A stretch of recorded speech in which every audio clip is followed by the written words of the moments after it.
The British people have voted to leave the European Union, and their will must be respected. The UK has voted to exit the EU, the results prompting Prime Minister David Cameron to announce his resignation. And the EU exit having a major impact on the stock market today. Stocks plummeted right after the opening bell.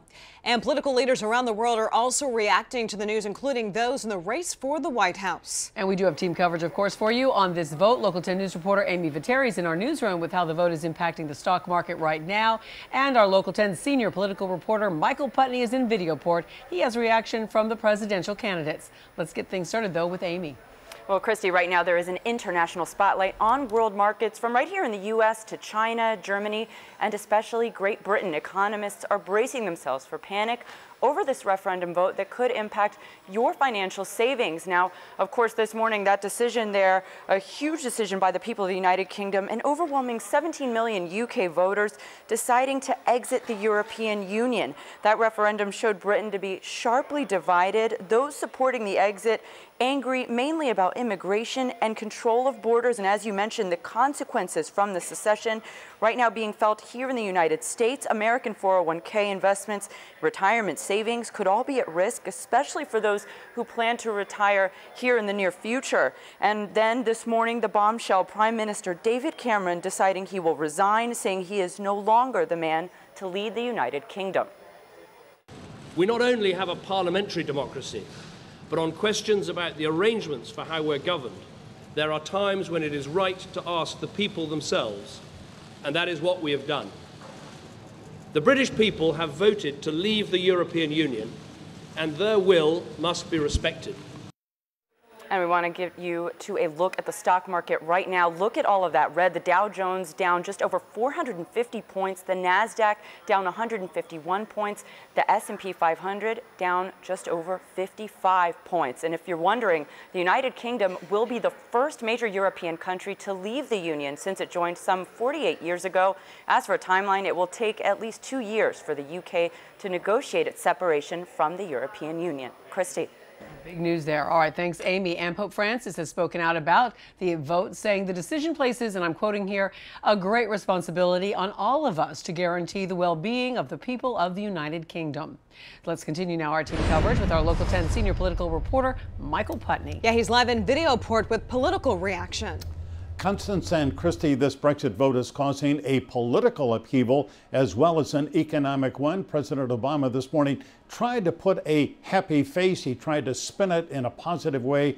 The president issued a statement saying the people of the United Kingdom have spoken. We respect their decision, and other world leaders are also reacting.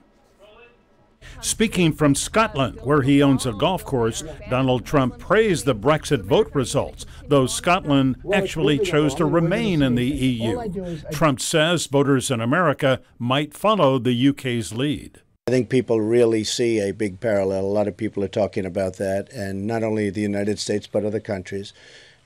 People want to take their country back.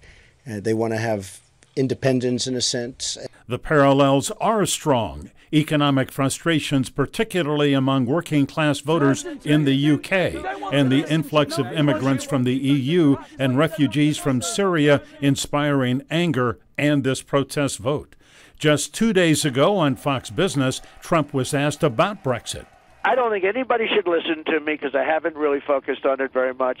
But in Scotland today, Trump celebrated the results, tweeting, "They took their country back, just like we will take America back." Vice President Biden, speaking in Ireland, was more restrained.